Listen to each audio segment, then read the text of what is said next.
주식 시마론 오늘 시장의 흐름을 이해할 수 있는 주제를 마련했습니다. 화면으로 보시죠.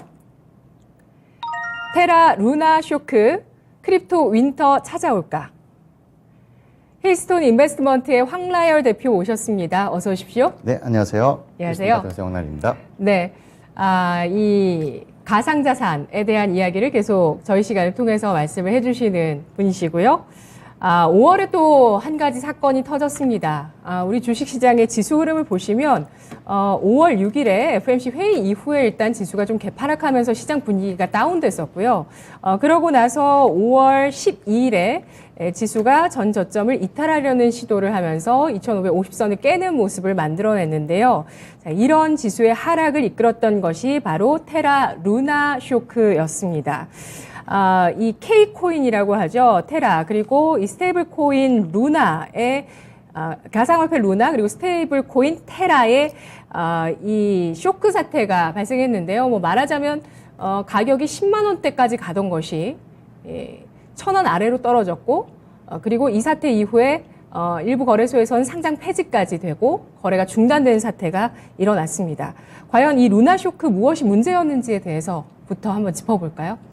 일단 뭐 저는 이제 딱 이 일이 터질 때 하필이면 해외에 나가 있었어요. 그래가지고 해외에서 이 뉴스를 처음 접했는데 이게 굉장히 큰 뉴스다라고 싶었던 거가 제가 이제 유럽 쪽에 가 있었는데 뭐 전 세계가 다 이게 이슈였었죠. 그래서 이제 아마 제가 생각하기로는 이 크립토 영역 쪽에서 있었던 뭐 가장 큰 뉴스를 꼽으라 하면은 아마 향후에도 지금 이 일이 되지 않을까 싶을 정도로 전체 이제 크립토 시장에 큰 영향을 끼쳤던 일입니다. 그래서 아까 말씀하셨던 것처럼 한국에서 만들어진 코인인데 그럼에도 불구하고 세계 이제 시총에 순위를 다툴 만큼 굉장히 크게 성장을 하고 굉장히 큰 자금이 이제 투입이 됐던 어떤 프로젝트여서 이거가 이제 한 번에 무너진 거가 이제 엄청난 시장에 타격을 이제 주게 되었죠.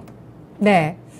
가상화폐 루나입니다. 그러니까 우리가 가상자산 거래소에서 거래를 하는 뭐 여러 가지 비트코인, 이더리움 뭐 등등등 여러 가지 코인들이 있는데 그 가운데 하나 루나라는 게 있었고요. 그리고 스테이블 코인이라는 테라가 있었는데 이 스테이블 코인이라는 것이 어떻게 설계됐는지부터 좀 알아봐야 될 것 같아요. 네. 일단 뭐 아주 단순하게 또 복잡하게 들어가면 한도 끝도 없이 복잡한데 네. 심플하게 하자면 원래 스테이블 코인이라는 것들은 뭐 우리가 쓰고 있는 법정 화폐가 이제 원래는 금 본위에서 출발을 했다가 이제 달러로 이제 거의 통일이 돼서 이제 패깅이 돼가지고 사용되는 것처럼 이 가상화폐 쪽에서들도 이게 변동성이 너무 크다 보니까 안정적으로 쓸 수 있는 어떤 스테이블한 기준이 좀 필요하겠다, 기축 통화가 필요하겠다는 걸로 출발을 해서 원래는 이제 달러 같은 경우나 이런 식으로 이제 패깅을 했었어요. 그래서 쉽게 설명을 드리자면 예를 들어서 제가 이제 돈을 굉장히 많이 갖고 있다라고 치면 이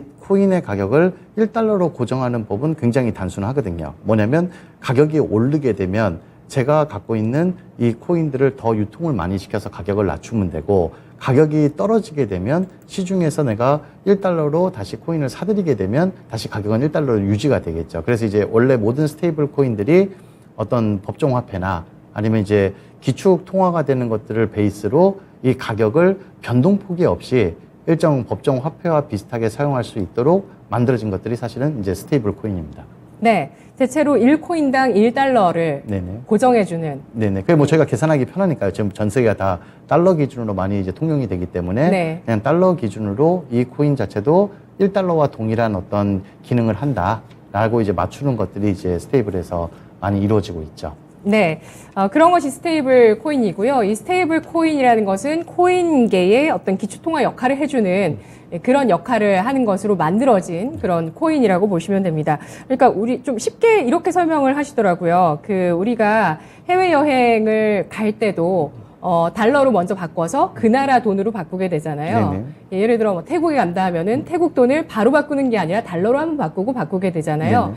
그런 식으로 이렇게 패깅이 되어 있는 스테이블 코인, 그러니까 1달러에 패깅이 되어 있는 스테이블 코인을 가지고 해외 거래소에서 이제 환전을 할 때 이 스테이블 코인을 이용한다고 하더라고요. 네, 그러니까 기준이 이제 달러로 되어 있으니까 이런 예. 기준점이 좀 필요한 거죠. 네네네. 네네.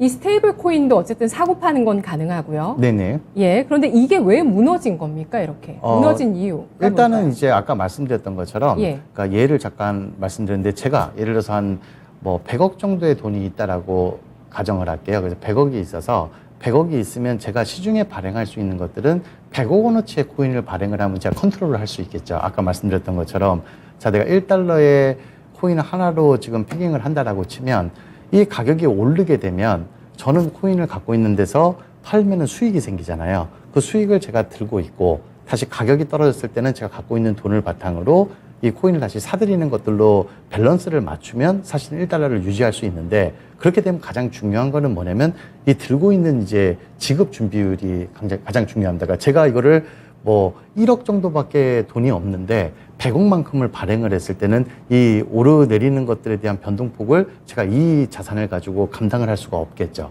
그래서 제일 이제 스테이블 쪽에서 중요한 것들은 이 코인이 발행돼서 유통이 되는 것들에 대한 지급 준비율이 어느 정도 튼실하고 많이 보장이 되어 있느냐 이게 이제 중요한 건데 요번 같은 경우는 이제 이런 일들이 왜 생겼냐면 지급 준비율을 바탕으로 스테이블 코인이 나온 것이 아니라 이제 뭐 한간에 얘기가 계속 많이 나오고 있는데 알고리즘을 통한 알고리즘 스테이블 코인이라는 것들을 만들어냈어요. 그래서 이거를 또 간단히 설명드리자면 어떤 얘기냐면 원래는 제가 갖고 있는 돈을 바탕으로 이 코인의 가격을 컨트롤을 해야 되는데 이 지급 준비율을 저희가 많이 가지고 있기가 굉장히 부담스러우니까 예를 들어서 뭐 100억을 갖고 있어봤자 100억밖에 못 돌리고 1000억을 있으면 1000억을 돌릴 수 있는 규모밖에 안 되니까 이거를 이제 루나라는 코인을 만들어내서 테라의 스테이블을 유지하는 수단으로 썼습니다. 그러니까 이게 조금 복잡하실 수도 있는데 그냥 쉽게 얘기해서 어떤 얘기냐면 테라의 가격이 떨어지게 되면 실제로 루나에 대한 그러니까 이 회사는 테라를 지금 발행을 해놓고 테라의 가격을 1달러로 유지하는 게 최대의 목표예요. 그러면서 이제 한쪽에서는 뭐를 가지고 있냐면 루나라는 코인을 가지고 있어요. 그러면 테라의 가격이 떨어지면 아까 말씀드렸던 것처럼 제가 원래 있는 자본을 가지고 테라를 다시 사들여서 올려야 된다고 말씀을 드렸잖아요. 그러니까 이 자본을 어디서 마련을 하느냐? 테라가 가격이 떨어지면 루나라는 코인을 발행을 해서 시장에서 가져온 돈을 가지고 테라를 다시 사들이는 거죠. 네. 그리고 테라의 가격이 올라가게 되면 테라를 다시 처분을 하면서 루나의 가격이 올라가는 이 밸런스를 맞춘 게 지금 알고리즘 코인이라고 제가 이제 명명하고 있는 겁니다. 네. 네. 그래서 이게 그러한 균형이 유지가 되고 지급 준비율이 잘 유지가 되었으면 좋은데 이 밸런스가 깨지게 되면서 결국에는 이 시세가 하락을 한 거라고 보면 네네. 되는 거잖아요. 이런 어떤 그 형태 때문에 사실 다단계다라는 얘기를 하는 것도 IMF 총재가 그렇게 또 발언을 네네. 했습니다. 그리고 이 지금 우리가 이야기하고 있는 코인을 발행한 사람이 권도형 대표라는 사람인데요. 유학파고 32살 된 그 사람이라고 하더라고요. 테라폼 랩스 대표인데요. 그래서 권도형 대표가 이 사태에 대해서 과연 좀 책임 있는 행동을 하는 것이냐, 그리고 이 운영을 정말 책임 있게 했느냐에 대한 논란들이 굉장히 많습니다. 그러면서 폰지 사기 아니냐, 이런 얘기까지 나오고 있는 건데요. 대표님이 보시기에는 이런 테라와 루나의 사태가 그런 폰지 사기의 혐의가 있다고 생각하시나요? 그러니까 일단 어떤 부분이 있냐면 아까 말씀드렸던 것처럼 이 알고리즘을 바탕으로 해서 이 스테이블 코인을 만들었던 이런 아이디어와 네. 이런 시스템은 굉장히 훌륭해요. 저는 여기에 대해서는 굉장히 멋진 시도였다라고 생각을 하는데 다만 이제 어떤 부분이 있냐면 아까 말씀드렸던 것처럼 이 스테이블 코인을 바탕으로 단순히 테라와 루나를 시장에 그냥 아예 내놓고 평가를 받았었으면 큰 일은 안 생겼을 거예요. 근데 이제 어떤 일이 생겼냐면 이 안정화된 스테이블 코인이라는 테라를 바탕으로 이제 앵커 프로토콜이라는 어떤 이자 시스템을 만들었습니다. 네. 이유는 뭐냐면 예. 아까 말씀드렸던 것처럼 테라의 가격이 올라가줘야 루나의 가격도 올라가는 효과가 나오거든요. 그러니까 이걸 많이 써줘야 된단 말이죠. 그래서 이거를 사람들이 테라라는 것들을 이제 USDT라고 테더를 지금 되게 많이 쓰고 있는데 이거를 대체할 만큼 이 테라를 많이 쓰게 하기 위해서 테라의 사용자 수를 늘리는 과정 내에서 이제 앵커 프로토콜이라는 어떤 이자 시스템을 만들어내면서 네. 과도한 이자를 책정을 해버렸습니다. 네네. 그게 뭐 다 알고 계시듯이 한 20%에 가까운 이자를 이제 책정을 했는데 저는 저게 진짜 이해가 안 되더라고요. 네네. 근데 저런 형태가 굉장히 많이 있어서 네네. 저런 투자를 뭐라고 하죠?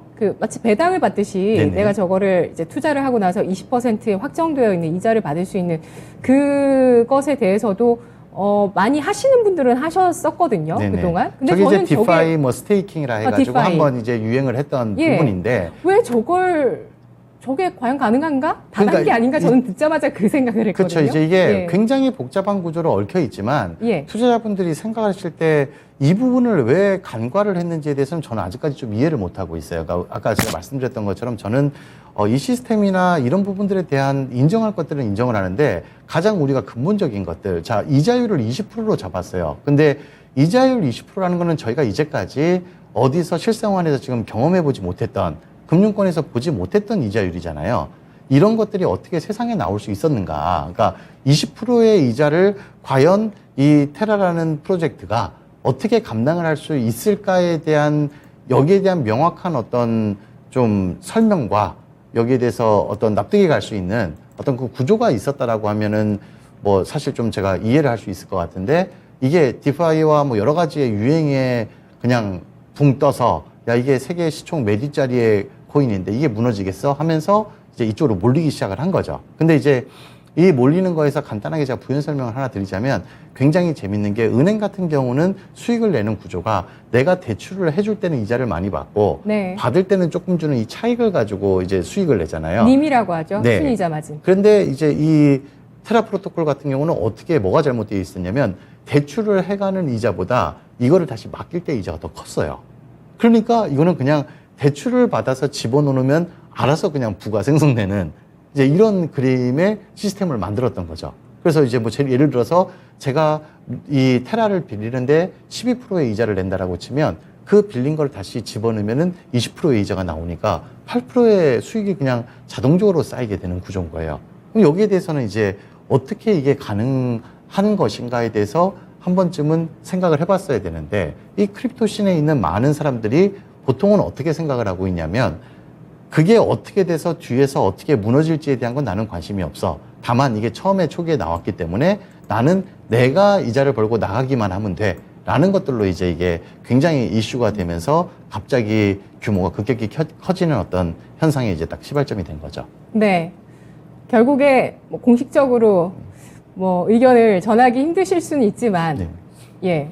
조금 구조가 취약했다고 판단은 하시는 것 그러니까 같고. 저는 루나 테라에 대한 구분을 좀 할 필요가 있는데 예. 루나 테라에 대한 스테이블 알고리즘 코인에 대한 시도는 해볼 법했다. 다만 이거를 하는 과정 내에서 실제 이자를 지급하는 앵커 프로토콜에서 테라를 사용된 부분들은 다분히 뒤에의 금액들이 결국 계속 지속이 돼서 테라의 가격이 높아지는 것들로 루나를 지탱하지 못하는 그림을 못 만들면 무너질 수밖에 없는 구조를 가졌다는 측면에서는 뭐 일견 뭐 어떤 폰지나 실제로 이걸 계속 뒷사람의 투자금을 통해서 앞에를 막아야 되는 이 구조에 대한 것들은 너무나 명확하게 뭐 있었던 그림인 거죠. 네, 루나 쇼크 이후로 여러 스테이블 코인으로까지 영향을 주고 있습니다. 그러면서 아까 그 패깅이라고 말씀을 해드렸는데 패깅이라는 게 결국에 가치를 고정하는 거잖아요. 디패깅, 그러니까 가치가 고정되지 않는 현상들이 일어나고 있습니다. 스테이블 코인들의 그 가격이 좀 무너지고 있는 상황인데요. 현재 어느 정도까지인가요? 일단은 이제 가장 이 코인 쪽에서 크게 역할을 하고 있는 것들이 USDT라고 해서 테더라는 이제 코인이 스테이블로 가장 큰 자리를 잡고 있습니다. 예. 왜냐면은 우리나라는 그걸 경험을 잘 못하는, 우리나라는 왜냐면 원화로 비트코인을 쉽게 살 수 있기 때문에 이게 왜 필요하나라고 생각을 할 수 있는데 해외는 거의 다 달러로 테더를 산 다음에 테더로 비트코인을 구매를 합니다. 그래서 이제 모든 투자자가요? 네, 이게 왜요? 우리나라처럼 이렇게 자국 화폐로 다이렉트로 암호화폐를 살 수 있는 국가가 거의 없습니다. 미국도 그렇게 못한다고요? 네, 미국도 이거 달러로 정말 처음 하는 사실인데요? 예, 테더를 구매를 해서 테더로 그 비트코인을 사고 네. 비트코인을 가지고 또 다른 코인들을 사고 이렇게 이루어지지 우리나라처럼 달러를 가지고 나는 비트코인 살래, 이더리움 살래 이렇게 하질 않고 있습니다. 원화를 가지고. 그러니까 예. 미국이 우리나라 따지면 미국이 원화가 그렇게 그렇게 못하고. 하듯이 예. 미국도 뭐 달러를 가지고 그렇게 살 수 있다라고 생각하는데 그게 아니라 미국은 달러를 가지고 테더를 구매를 한 다음에 테더를 가지고 이제 비트코인을 구매하거나 이더리움을 구매하거나 이런 식으로 이제 진행이 되고 있습니다. 테더는 안전할까요? 그래서 이제 테더가 예전에 시작부터 지금까지 계속 지속적으로 요구를 받는 게 이제 제일 이제 사람들이 무서워하는 이런 어떤 뱅크런 때. 그러니까 사실 뭐 엄밀히 따지면 지금 기존의 금융권들, 은행들도 사실은 지급 준비율이 100%는 아니란 말이죠. 당연하죠. 네, 이거를 그걸 100%를 우리가 가지고. 하지만 신뢰하기 때문에 이 시스템은 유지가 되는 겁니다. 그리고 여기에 예. 대한 고민들을 은행들이 우리가 지급 준비율을 어느 정도로 유지를 하는 것들이 그렇죠. 여기에 대해서 영향을 끼치지 않을까 계속 고민을 하면서 이 비율들을 조절해 나가잖아요. 국제적으로 조약을 만들기도 네네. 하고. 그래서 이제 그런 것들처럼 테더는 이제 본인들이 그것들을 잘 조율을 하고 있다라고 하면서 이제 외부에서 요청들을 계속 들어왔을 때 너네가 과연 이 뱅크런 같은 상황이 발생을 했을 때 어느 정도의 캐퍼시티로 이걸 버틸 수 있는가에 대한 걸 공개를 하라는데 공개를 이제까지 안 했었어요. 안 하다가 이제 최근에 들어서 이제 우리가 이런 자산을 갖고 있기 때문에 실제로 여기서 뱅크런이 일어난다 하더라도 버틸 수 있는 이런 어떤 캐퍼시티를 가지고 있다라는 걸 이제 증명을 하면서 나온 수치들이 있는데 이 수치들이 이제 실제로 달러를 보유하고 있는 것들과 그 다음에 이제 기업의 어음들을 들고 있는 부분들이 있습니다. 그래서 이제 이 어음들에 대한 어떤 리스크들이 좀 있는데 뭐 이제 이거를 지금 바라보는 관점 내에서는 아, 이게 좀 위험하다라고 보고 있는 관점들이 좀 있기는 하나 사실 이 정도의 어떤 자산 능력이라고 하면 테더를 버티기에는 크게 무리는 없겠다라고 생각하는 것들이 좀 일반적인 관점이긴 합니다. 다만 이제 무서운 것들이 어떤 거냐면 실제로 일반적으로 그냥 테더의 사용들이 지금처럼 지속되는 경우에는 괜찮은데 요번 테라나 루나 같은 경우는 약간 이례적인 일이었어요. 무슨 얘기냐면 일반적으로 진행을 하다가 엎어진 게 아니라 이게 살짝 컨플릭트가 났었습니다. 미국 쪽에서. 그래서 이제 권도영 대표가 이제 트위터에서 설전을 많이 벌였는데 그 중에 이제 헤지펀드 대표들이랑 싸움이 나는 과정 내에서 네. 얘기가 나왔었죠. 자, 너 이 20%의 어떤 그 이자를 너가 어떻게 줄 수 있다라고 생각을 하냐. 다 그게 궁금한 거죠. 이 정도의 이자율이 나오려면 어떤 구조를 통해서 이자를 지급할 수 있는가를 대답을 해주길 바랬는데 네. 여기에 대해서는 그냥 소위 비방용 용어를 쓰면서까지 얘가 이제 이걸 무시를 해버린 거죠. 거기서 그렇게 펀드들의 되니까 의심이 발생하게 되고 의심이 아니라 실제적으로 이건 수치가 나와 있는데 거기서 이제 그 숏이라고 해서 단타를 치면서 이 가격이 떨어질 것들에 대한 어떤 자금이 모이기 시작을 하면서 실제 UST 그러니까 테라를 떨어뜨리려는 어떤 시도들이 시작이 됐습니다. 너가 이렇게 자신이 있다라고 생각하면 분명히 우리는 허점이 있다라고 생각하는데 이 허점을 우리가 한번 공격할 테니까 너가 그렇게 자신만만하면 막아봐 라고 했는데 못 막은 거죠.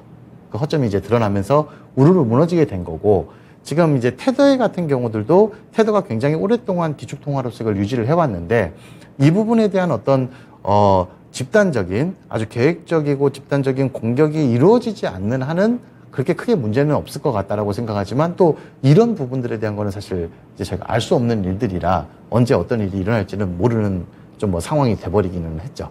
네. 아, 이렇게 상황이 흘러가게 되면서 결국에는 안 그래도 사실 실체가 없는 자산이라고 하는 것이 사실은 약점이긴 하거든요.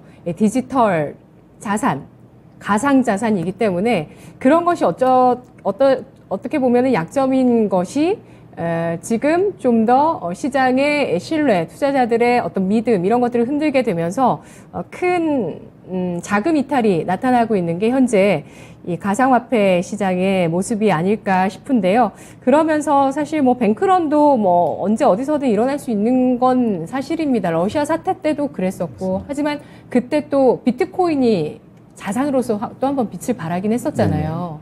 네, 그런 모습을 보이기도 했었고 하는데 정말 네, 여러 가지 내용들이 나오고 있는데요. 그러면은 이러면서 이제 더 필요한 것은 어쨌든 이런 가상 자산이라는 것이 조금씩 그 어떤 뭐랄까요? 업사이드?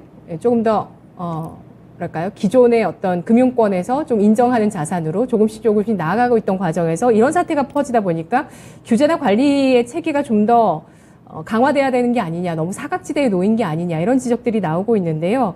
이런 가운데 은행권에서 또 기회를 노리고 있다고 하네요. 어떤 내용일까요? 이 자산이 이제 아무리 불안하고 확정되지 않은 상황이라 하지만 규모 자체가 시장 규모가 엄청 커졌습니다. 예. 그래서 이제 기성 어떤 그 기존의 어떤 금융 영역 쪽에서들도 이 시장을 우리가 지금 먹어야 되는데 먹으려고 보니까 이 민간의 어떤 이 불안한 요소들에 대한 기업들이 이 자리를 차지하고 있더란 말이죠.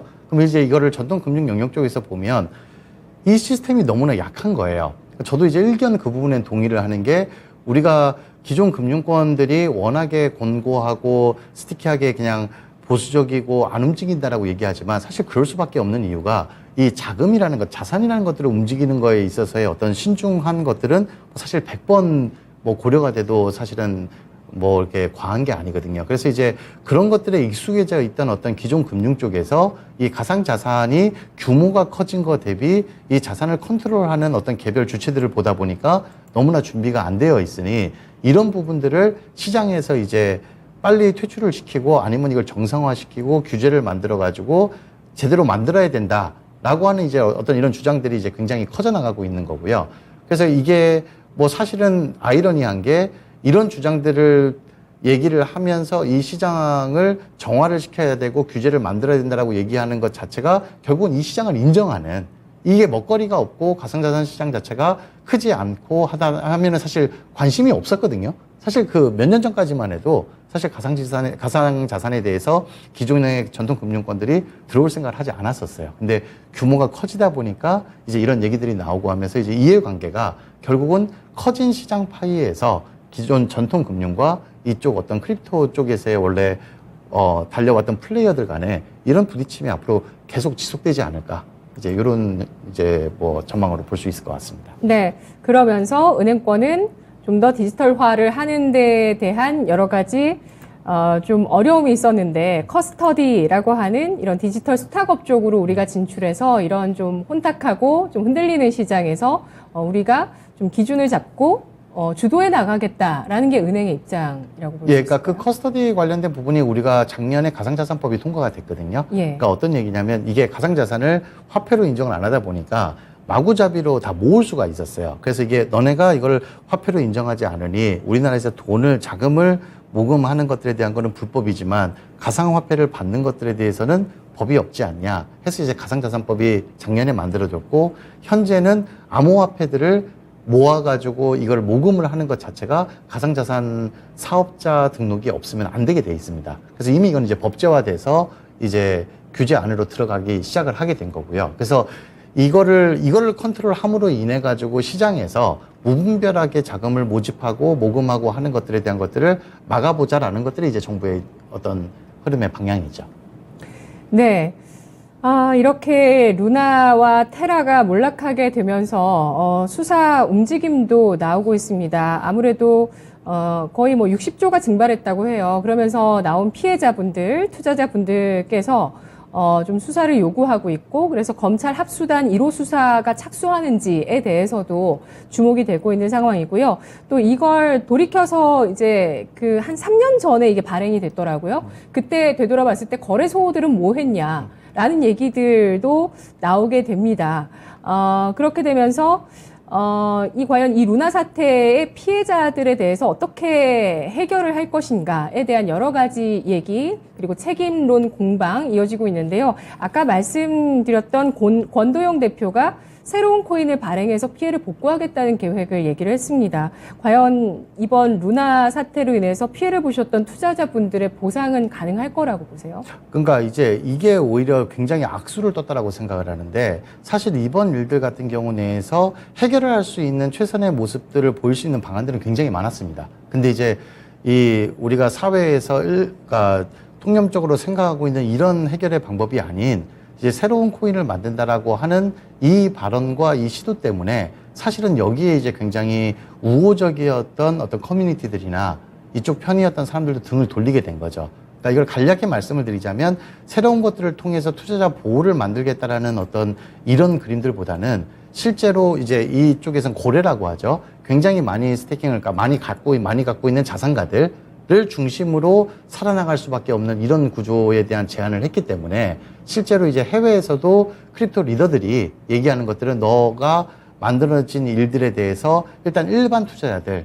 소위 말해서 개미 투자자들부터 구제할 수 있는 방안에 대해서를 내놔라라고 얘기하는데 역으로 그 크게 이거를 갖고 있는 사람들에 대한 부분들이 더 이득이 되는 이런 방안을 내놓으면서 사실은 이제 이런 시도에 대한 것들을 아예 이제 안 하는 게 좋겠다라는 굉장히 부정적인 이제 여론들이 형성이 되고 있죠.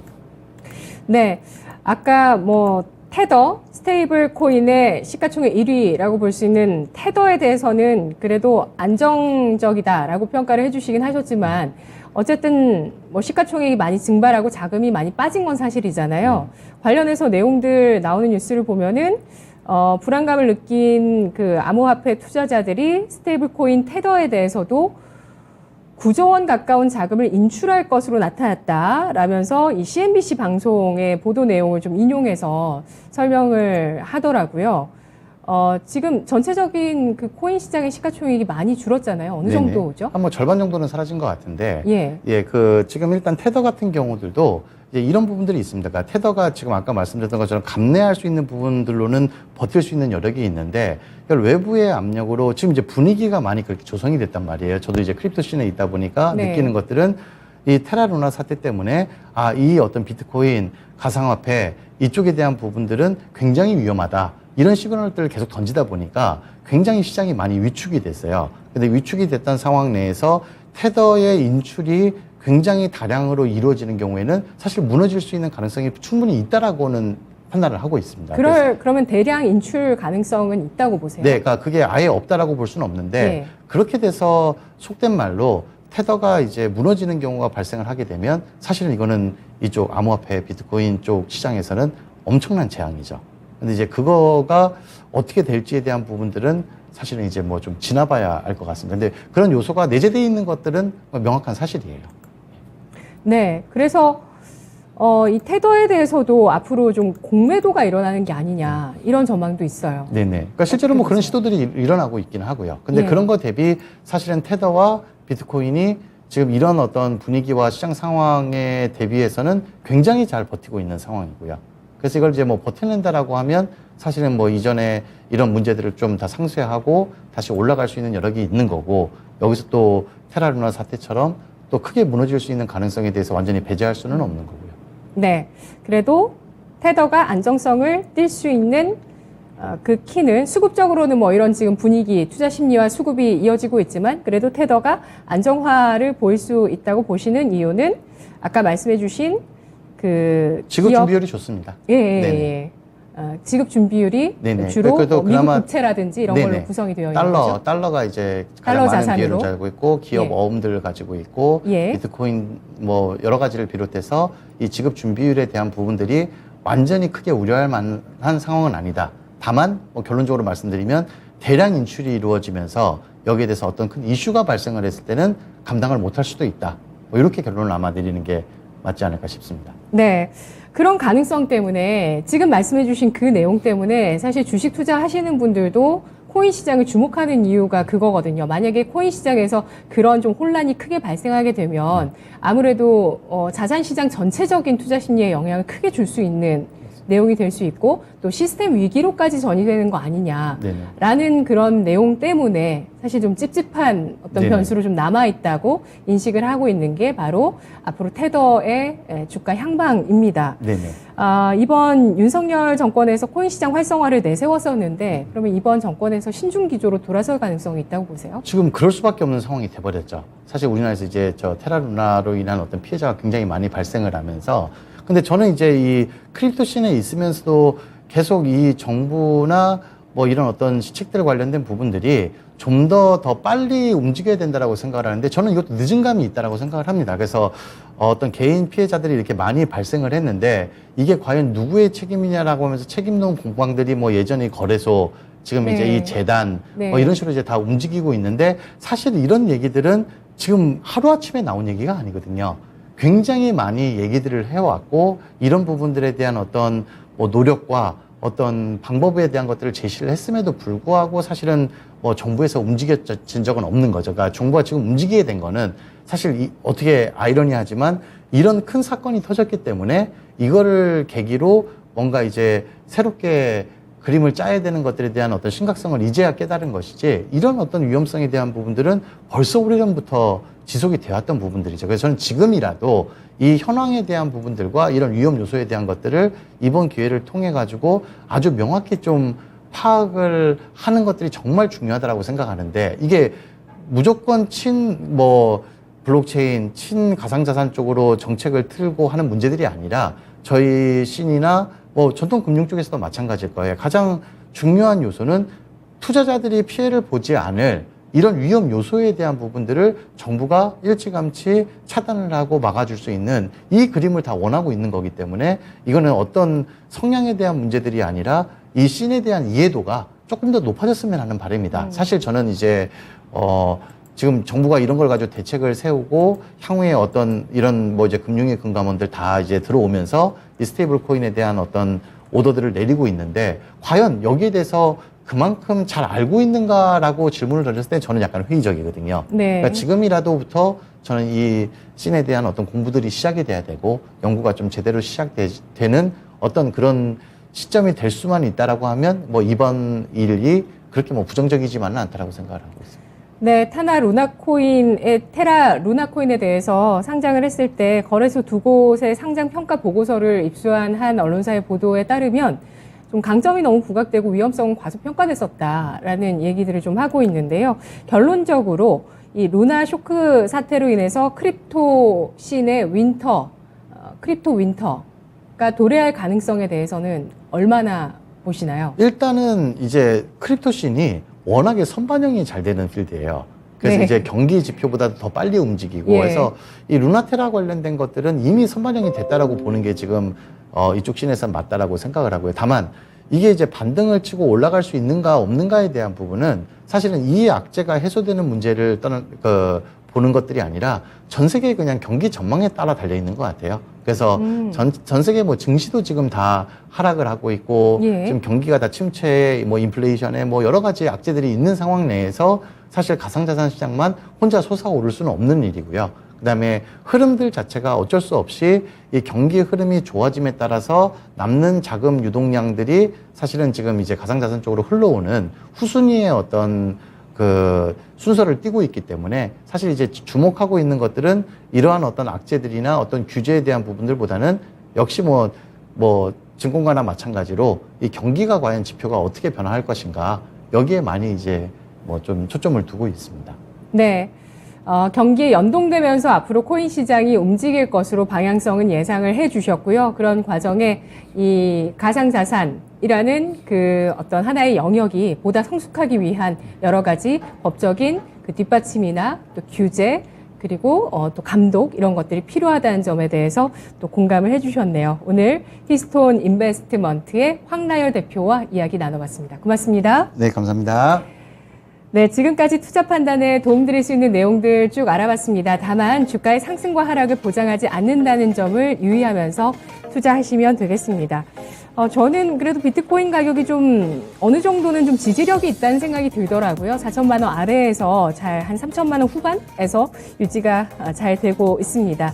시장은 계속 변동성을 보이면서 오늘 아쉽게도 좀 낙폭을 늘리고 있는데요. 2600선 860선 가리키고 있네요. 마감 토마토TV 계속해서 함께해 주세요. 내일 뵙겠습니다. 고맙습니다.